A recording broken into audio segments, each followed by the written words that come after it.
Bismillahirrahmanirrahim. Assalamualaikum warahmatullahi wabarakatuh.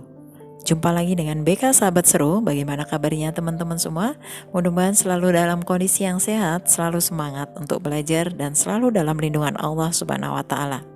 Pada kesempatan kali ini kita akan belajar materi bimbingan konseling kelas 8 semester 2. Di materi ke-27 ini kita akan membahas tentang cara menghadapi tantangan hidup yang merupakan bentuk pola berpikir positif dari seseorang. Mari kita simak video berikut ini bersama-sama.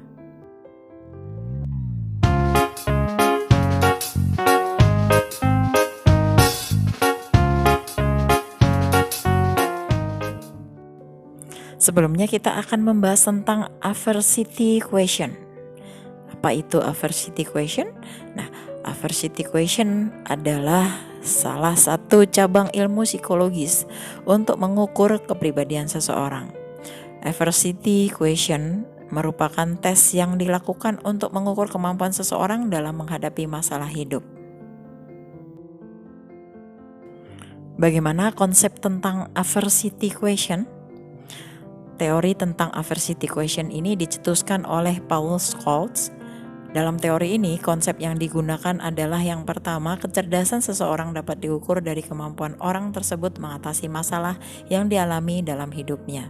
Kemudian yang kedua, kecerdasan seseorang dapat diklasifikasikan menjadi berbagai ciri dan sifat, yaitu quitter, camper, dan climber.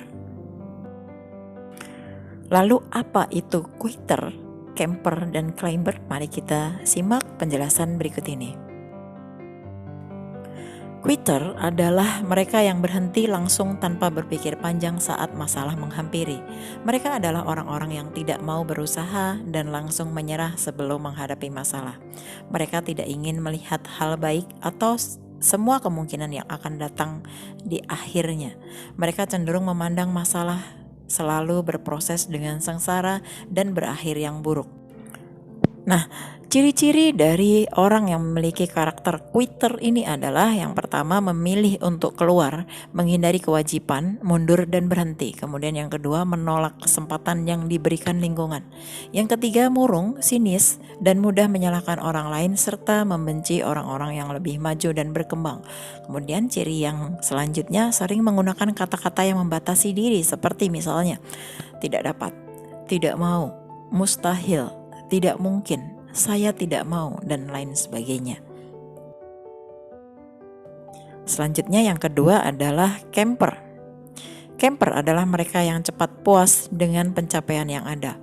Mereka menghadapi masalah, mereka bertindak, namun mereka akan langsung berhenti saat menemukan titik balik yang dapat menyelesaikan masalah.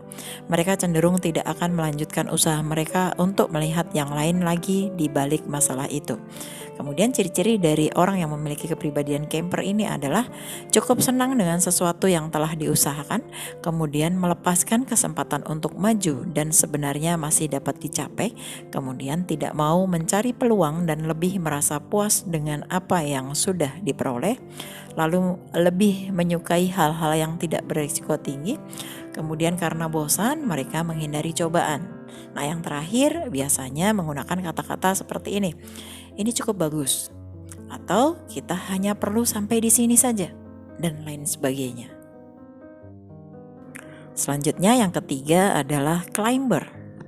Climber adalah orang yang selalu menghadapi masalah. Mereka sangat optimis melihat masalah sebagai peluang mendapatkan keuntungan lain. Mereka tidak memandang masalah dari satu sisi saja sebagai beban yang berdampak buruk.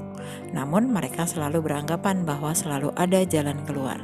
Nah, ciri-ciri dari orang yang memiliki karakteristik climber ini adalah yang pertama, pemikir yang selalu memikirkan peluang, dan peluang.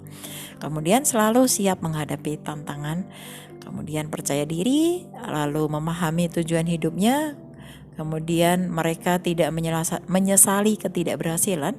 Selain itu mereka pembelajar seumur hidup. Kemudian dapat diandalkan untuk membuat suatu perubahan.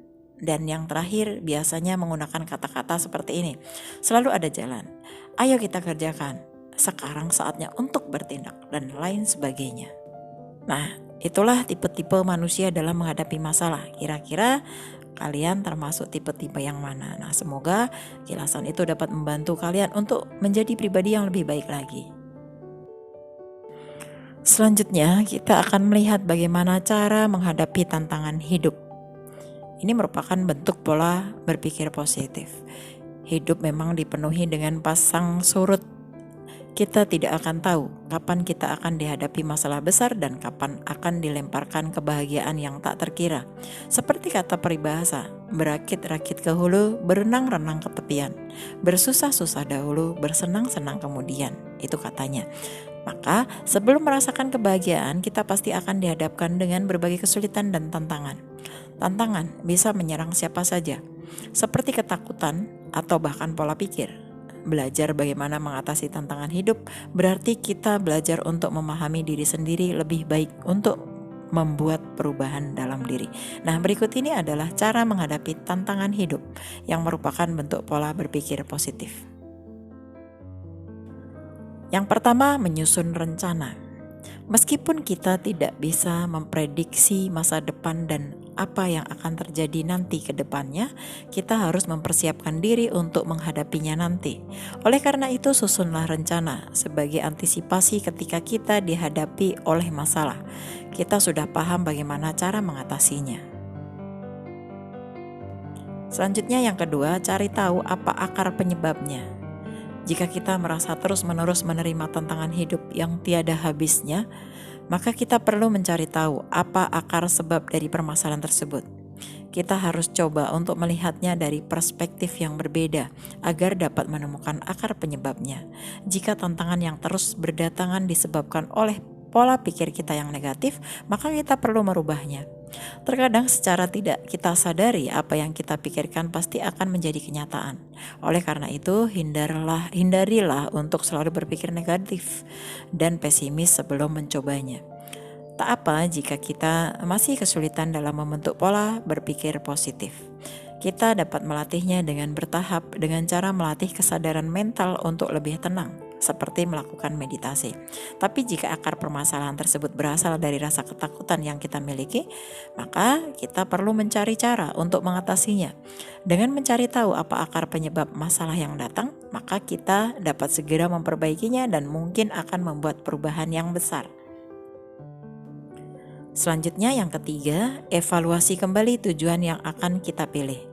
Ketika kita sudah memperbaiki akar masalah yang datang, namun tantangan masih terus berdatangan, maka kita perlu berhenti sejenak dan mengevaluasi kembali tujuan yang ingin kita capai. Bisa jadi tujuan yang kita tetapkan salah atau tidak sesuai, sehingga kita tidak diizinkan untuk membuat kemajuan.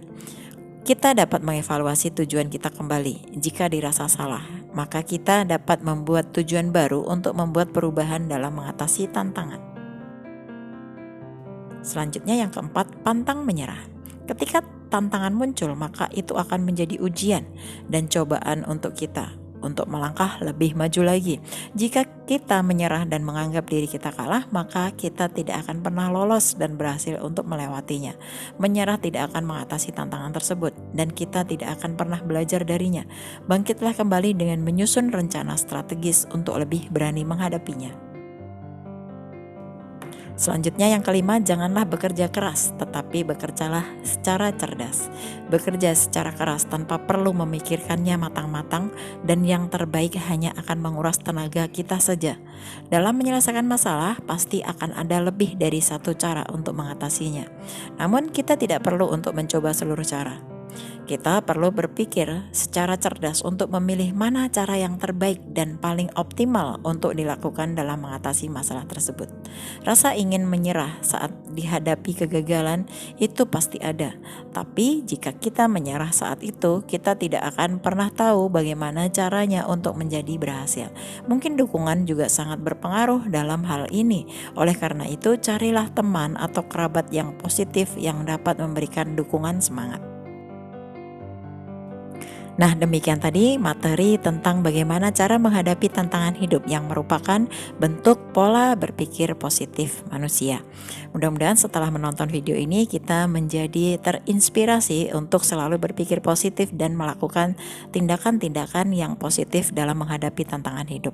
Mudah-mudahan materi ini bermanfaat untuk kita semua. Terima kasih telah menonton video ini. Kita akan ketemu lagi pada video-video BK Sahabat Seru berikutnya. Wassalamualaikum warahmatullahi wabarakatuh.